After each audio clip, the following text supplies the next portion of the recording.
ராஜி கோமதி 2 பேரை பார்க்குறாரு. அவங்க அண்ணன் பார்த்தோன்னே பயங்கரமாக கோவப்படுறாரு. இவன் என் பொண்ணே கிடையாது, தங்கச்சியே செத்து போயிட்டா, என் பொண்ணும் செத்து போயிட்டா, எனக்கு யாருமே இல்லை அப்படின்னு சொல்லிட்டு அங்கே இருக்க பூசாரிக்கிட்ட சொல்லிட்டு இருக்காரு. அதை கேட்டோன்னே பயங்கரமாக கோவம் வருது கோமதிக்கு. அண்ணே ஏண்ணே நீ இப்படி பேசிகிட்டு இருக்க அப்படின்னு சொல்கிறாங்க. யார் அண்ணன், உனக்கு நான் அண்ணனா அப்படின்னு சொல்லிட்டு அவங்க அண்ணன் பயங்கரமாக கோவப்படுறாரு. அன்னைக்கு ஓடி போனல, அன்னைக்கே உன்னை பிடிச்சி சாகடிச்சிருந்தா இவ்வளோ பிரச்சனை வந்திருக்காது. இன்றைக்கி உன்னை பார்த்தாலே எங்களுக்கு சுத்தமாக பிடிக்காது, இதில் இவ வேற உன் பையனை கல்யாணம் பண்ணி வந்திருக்கா, வீட்டுக்கு எகுத்தா மாதிரியே வந்து எங்கள் உயிரை எடுக்கிறீங்க அப்படின்னு சொல்லிட்டு பயங்கரமாக கோவப்படுறாங்க. அப்படியே பார்க்குறாங்க, எதுவுமே பேசவே இல்லை கோமதி. என்னதான் இருந்தாலும் பொண்ணு செத்து போயிட்டாலும் சொல்லாதண்ணே, இதெல்லாம் கேட்கவே முடியல அப்படின்னு சொல்கிறாங்க. மறுபடியும் அண்ணன்னு சொல்லாத, போயிடு இங்கேருந்து அப்படின்னு சொல்லிட்டு கோவமாக பேசுகிறாங்க. அங்கே வந்து கோமதி ராஜி 2 பேருமே அப்படியே அழறாங்க, பயங்கரமாக ஃபீல் பண்ணிட்டு நடந்து வராங்க. பாண்டியன் அங்கேருந்து வராரு, வந்து கேட்குறாரு, என்ன ஆச்சு, என்ன பிரச்சனை, என்ன பேசினார் உங்கள் அண்ணன் அப்படின்னு சொல்லிட்டு கோமதி கிட்டே கேட்குறாரு.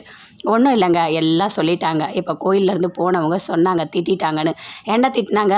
இல்லை, ராஜி வந்து வாழ வேண்டிய பொண்ணு, நீ என் பொண்ணே கிடையாது, அவள் செத்துட்டா அப்படின்னு சொல்கிறாங்க. இப்படிலாம் பேசலாமே, எனக்கு ரொம்ப கஷ்டமாக இருக்குது அப்படின்னு கோமதி பாண்டியன்கிட்ட சொல்கிறாங்க. இங்கே பாருமா ராஜி, நீ ஃபீல் பண்ணாத சரியா, விடு, அவங்க பேசினா பேசின்னு போட்டோம், நாங்கள்லாம் இருக்கோம்ல, அத்தை மாமா எங்கள் குடும்பம் எல்லாருமே இருக்குது, நாம் எல்லாமே ஒன்று தானம்மா, நாங்கள்லாம் இருக்கோம், உன்னை பார்த்துக்க சரியா, நீ சும்மா அழுதுகிட்டுலாம் இருக்காத, வா போகலாம் அப்படின்னு சொல்லிட்டு அங்கேருந்து கூட்டிகிட்டு போகிறார். ஆட்டோ பிடிச்சி விட்றேன், நீங்கள் போங்க, நான் வெளியே வேலை இருக்குது அப்படின்னு சொல்லிட்டு அங்கேருந்து போகிறாரு. வீட்டுக்கு வராங்க, வந்தவொடனே ரொம்ப ஃபீல் பண்ணிகிட்ருக்காங்க.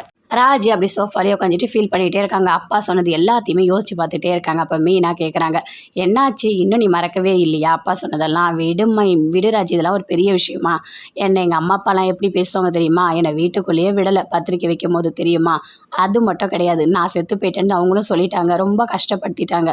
விடு, அவங்க நம்ம மேலே பாசம் வைக்கிறவங்களும் அம்மா அப்பா தான், அதை வெறுப்பை காட்டுறவங்களும் அவங்க தான் அப்படின்னு மீனா சொல்கிறாங்க.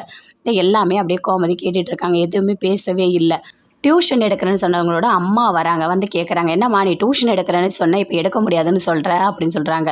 இல்லை, அதுக்காக இல்லை, இங்கே எடுக்க வேண்டாம்னு சொல்கிறாங்க. என்ன எடுக்க வேணாங்கன்னு சொல்கிறாங்க? இதெல்லாம் முன்னாடியே கேட்க மாட்டியாம்மா, ஏமா இப்படிலாம் பண்ணுற? இல்லை, அவர் அப்படி நினைக்கல, நான் படிக்கணும்னு நினைக்கிறாரு, வேறு ஒன்றும் இல்லை அப்படின்னு சொல்கிறாங்க.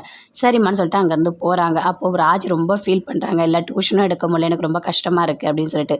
ஆனால் மாமா கோயிலில் எனக்கு சப்போர்ட் பண்ணி பேசினார். என்ன சொன்னார்னா, நாங்கள்லாம் இருக்கோம், நீ ஏமா வருத்தப்படுற அப்படின்னு சொன்னார். அது மட்டும் இல்லை, நல்ல ஆறுதல் சொன்னார் அப்படின்னு ராஜி சொல்கிறாங்க. உடனே மீனாவும் சொல்கிறாங்க, என்னை கூட எங்கள் வீட்டில் யாருமே இல்லைன்னு சொன்னாங்க, நான் வந்து இவரை கல்யாணம் பண்ணிட்டு வரும்போது அவரு தான் வெளியே போகணும்னு சொன்னார், என்னை எதுவுமே சொல்லவே இல்லை, மாமாவுக்கு நம்ம மேலே பாசம் இருக்குது அப்படின்னு மீனா ராஜி 2 பேருமே பேசுகிறாங்க. இதை கோமதி கேட்டுட்ருக்காங்க, அமைதியாக இருக்காங்க, எதுவுமே பேசவே இல்லை. சமையல் ரூமுக்கு கோமதி போகிறாங்க.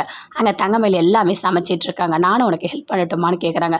ஐயோ அத்தை, நீங்கள் எதுவுமே செய்ய வேணாம், நீங்கள் போயிட்டு அங்கே திண்ணையில் உட்காருங்க, ஹாயாக இருங்க, நான் எல்லா வேலையும் முடிச்சுட்டு உங்களை கூப்பிட்றேன் அப்படின்னு சொல்கிறாங்க.